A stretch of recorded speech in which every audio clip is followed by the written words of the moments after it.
I M a very small man honestly. আমি কিন্তু কোনো বিনয় করছি না। আমি মনে করি না যে আমি দেশের বিশাল একজন নেতা, আমি খুব একজন জ্ঞানী লোক, আমি অসম সাহসী একজন বীর, এগুলো বোগাস।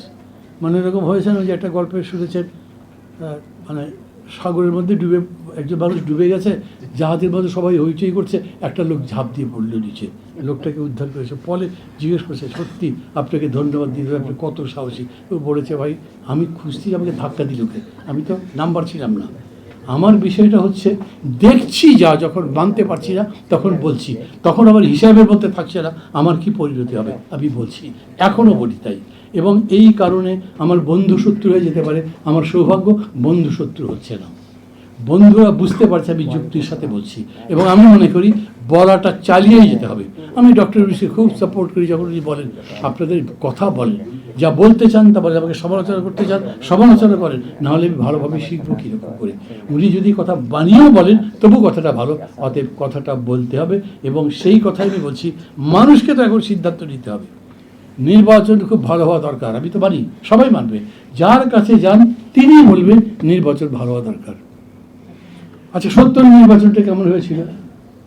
খুব ভালো না? বাঙালি জাতির জন্য একটা অবিস্মরণীয় ঘটনা। কিন্তু কোন কোন ভোটার তো 10-20টা করে।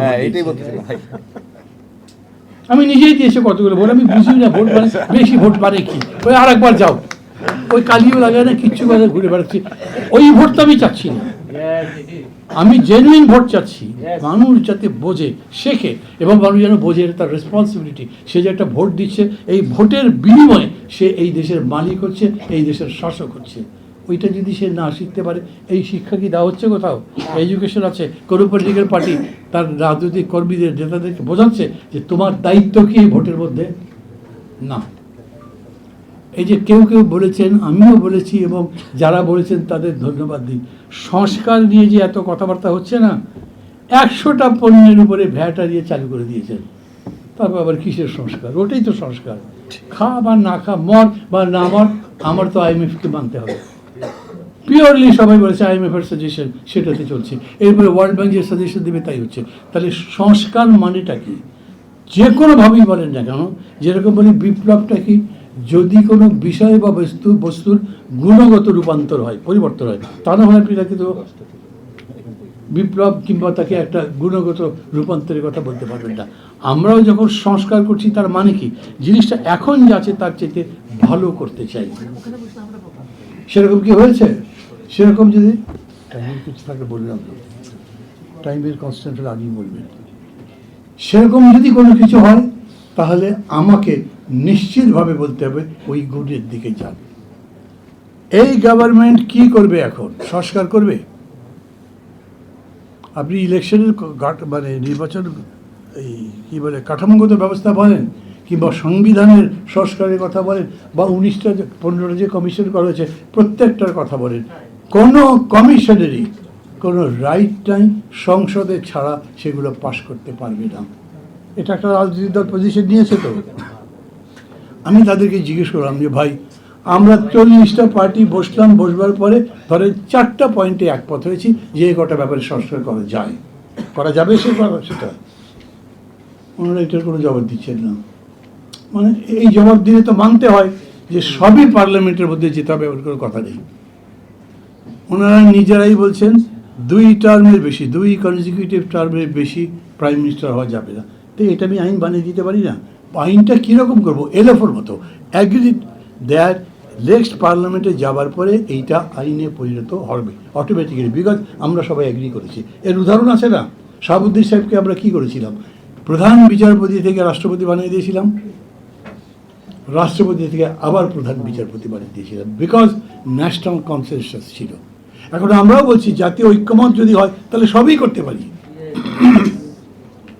কনস্টিটিউশন তো কেবল একটা রিটেন দলিল না, কনস্টিটিউশন হল উইল অফ দ্য পিপল।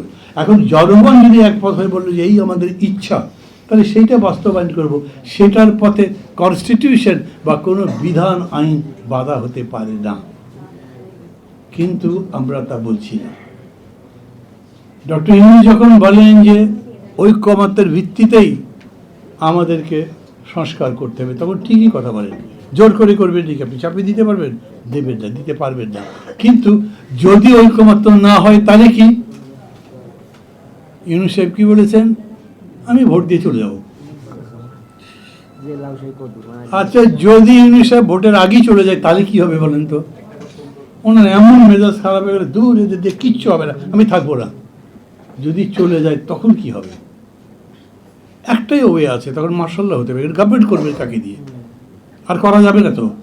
অতএব প্রত্যেকটা দলকে এখন থেকেই একটু বুঝে শুনে চলা উচিত, মেজাজ টেজাজ কম দেখানো উচিত, হাবভাব কম করা উচিত।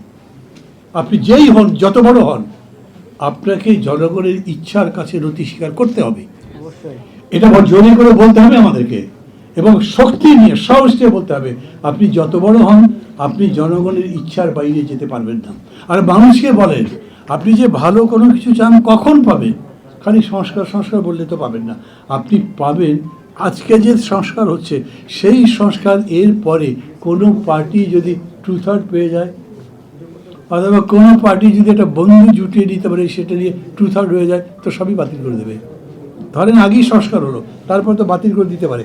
তার মানে কোন গভর্নমেন্ট যাচ্ছে ক্ষমতায়, কোন পার্টি ক্ষমতায় যাচ্ছে, এইটা আপনার জন্য ভাইটাল। জনগণকে বলতে হবে তুমি সেই লোককে ভোট দাও। খালি ভদ্রলোক, ভালো মানুষ, সত্যি কথা বলছে, এগুলো নয়। যিনি কমিট করছেন এই বিষয়গুলোতে, যে দলের উপরে আপনি নির্ভর করতে পারেন, বিশ্বাস করতে পারেন, তাকে ভোট দিতে হবে। আমি কি ভোটের ক্যাম্পেইন করছি, করবো না কেন? কিছুদিন পরে ভোট তো হবে।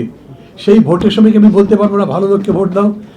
যে মানুষ তোমাকে ভালোবাসে, যার অঙ্গীকার তোমার প্রতি আছে, যে অঙ্গীকার রক্ষা করার মতো, যে 420টা ধাপ্পাবাজটা, কোনো ধাপ্পাবাজকে ভোট দিবে না তুমি, কেন বলতে পারবো না? সেটাও আমার সংস্কারের অংশ। রাজনৈতিক দলগুলো যদি নিজেরা না বদলায়, কোনো লক্ষণ দেখছেন যে দলগুলো বদলাচ্ছে? আমি তো দেখি না। যে যত ভালোবাসায় ভালোভাবে কথা বলে না কেন, মুখে শেখ ফরিদ,